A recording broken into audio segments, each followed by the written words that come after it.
humans, this is an adoption campaign. But it's not for me, or Mr. Buttons, or Frank over there. It's for you, humans. This is a call to humans to adopt our movement, to adopt our cause. This isn't just about saving one of us. It's about saving all of us. Thousands of lives, every single day. It's about support for every one of us four, and sometimes not four-legged best friends, waiting to meet a best friend of our own. With Best Friends Animal Society leading the charge. Shelter by shelter, city by city. We can save thousands of pets each day. Join us. Together we can save them all.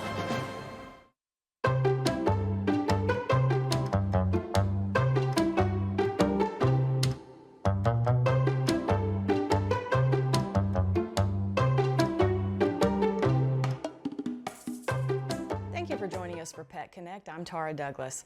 We just had a transport of 27 dogs leave Sylacauga from the Sylacauga Animal Shelter to go to our partner rescue, St. Hubert's in New Jersey. When we put the call out to everyone on Facebook that we needed some dog walkers because the dogs go to New Jersey in a van, and that's a 14-hour drive, so we like to get all the dogs out that we're loading up on a good walk, and we had a tremendous number of people show up to help us. So thank you to everyone that came out on Monday to walk all these dogs. We had so many people there, we were able to just make it a dog walking day and get almost every dog out of the shelter. So it was a great day for even the dogs that didn't get to go to New Jersey. But I have a lot of questions that people ask me, especially those that were there to walk the dogs. And whenever I talk about transport, people ask, how can we send dogs to other states? Why can they take dogs from us? And do they not have strays? Do they not have the same problem that we have here? And the fact is, there are states that don't have the problems that we have here in Alabama, especially the states in the north. They generally have really good animal protection laws. They have a lot of good spay and neuter laws. They don't have strays. They don't have the puppies that we have. So we can partner with those rescues, and they typically those rescues partner with a lot of different rescues or shelters here in the South, and they can take dogs from us because they are a place that have plenty of homes for dogs and not enough dogs.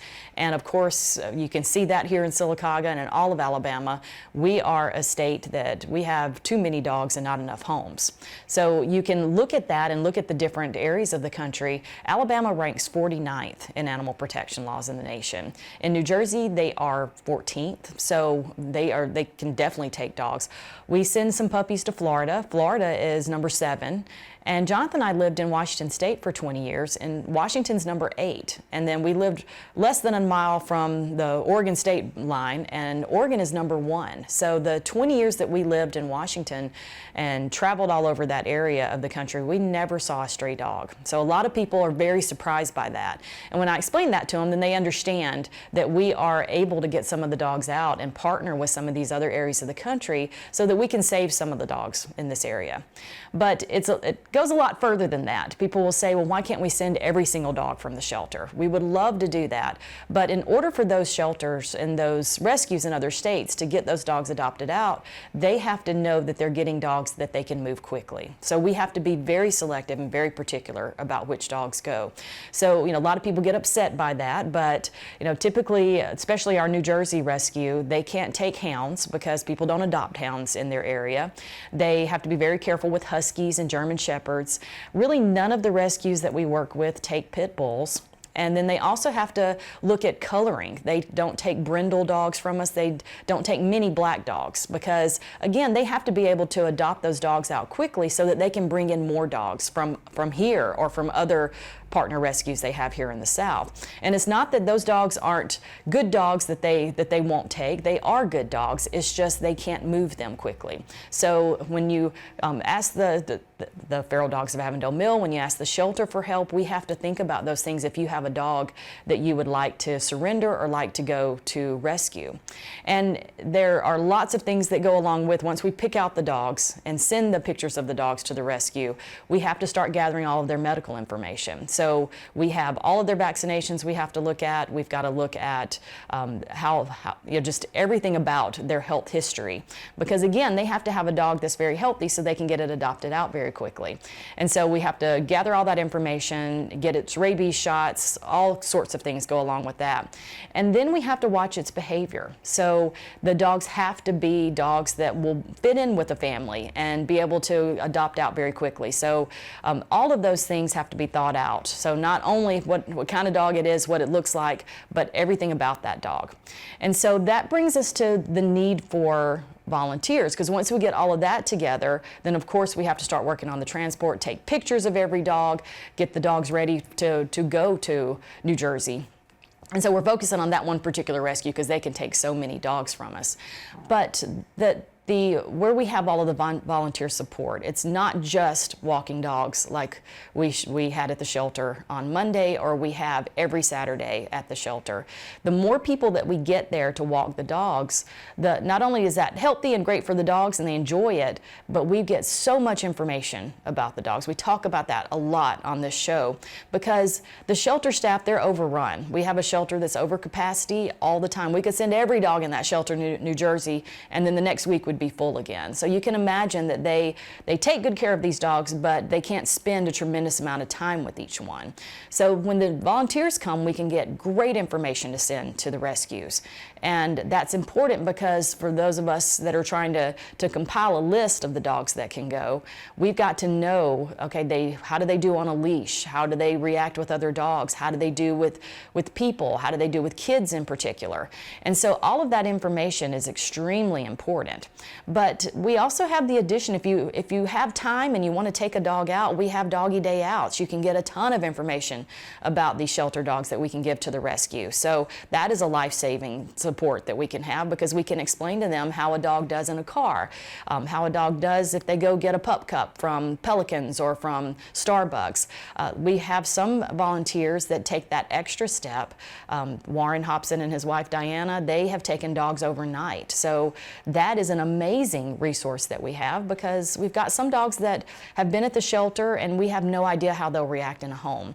And again, that's so important for a rescue to have that information because then they can know that that dog that you're bringing in that maybe has been at the shelter for months, or in some cases, Warren and Diana took a dog that had been at the shelter 2 years and proved that she did great in a home. She got along with their dog, she slept in the bed with Warren that night, and she did a beautiful job in a home setting. So we were able to prove to the rescue that that dog does fine in a home, even though we had no idea otherwise how she would do.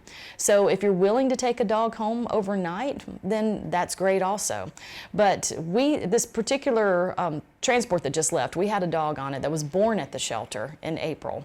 And we have this wonderful family that they come and walk dogs, and they fell in love with one particular dog out of this litter, but couldn't bring another dog into their household right now. And they decided once she was accepted, after we had her pictures sent to St. Hubert's and they accepted her, and after we checked all of her medical records and she was okay to go, they took her home for a month, and they were able to have her at home. They had her all house trained. She lived in that home with kids, with another dog.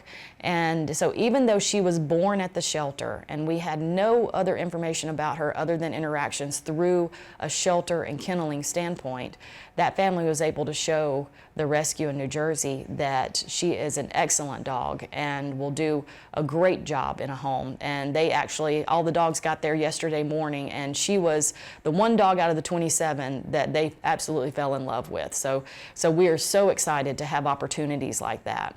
But we also have fostering opportunities. We have discussed fostering so much here on the show. The puppies that we send to New Jersey really have to come from a foster system.